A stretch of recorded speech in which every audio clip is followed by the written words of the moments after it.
Punta tayo ngayon ng Baclaran mga guys. Magsimba tayo kahit walang misa. May oras tayo ngayon na para pumunta sa Baclaran.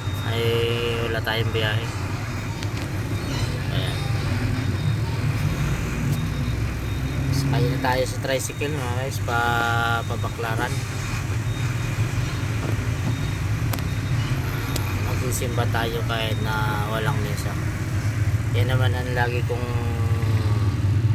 ginagawa noon nung ako'y nagtagumpay sa negosyo. Laging madalas lang ako dito pupunta sa Baclaran. Lahat ng mga hinaing natin sa buhay diyan natin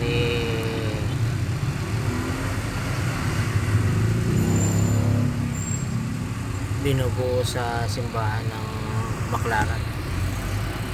At diyan natin sinusumbong at mga buhay-buhay.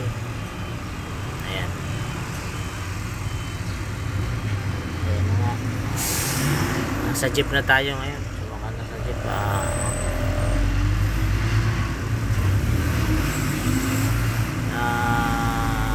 Ayan. Dito na tayo ngayon sa may entrance. Ayan. Papasok na tayo sa gate ng Baclaran. Ayan.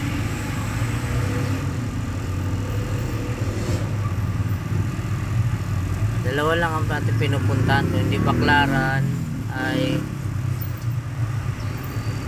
Quiapo. Ayun.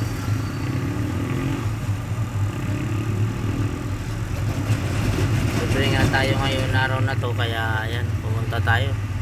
Na tayo magawa yan. Pumunta lang tayo dito sa Baclaran.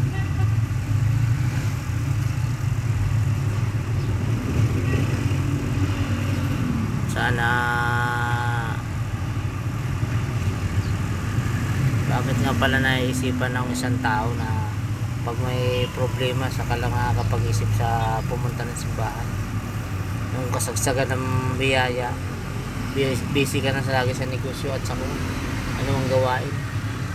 Ngayon na medyo inalat tong takbo ng buhay, saka mo lang naisip na pumunta sa Baclaran.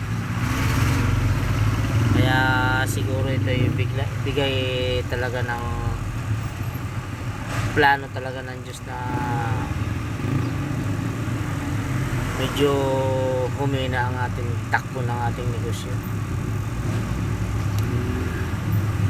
Pero kahit hindi naman tayo nagsisimba, hindi man tayo nakakalimot sa Diyos, pero ewan ko, talagang nung humina ang ating negosyo at nagkawatak-watak ang tao, magulo na rin sila. Yung iba wala na rin maayos na trabaho, mga tao ko.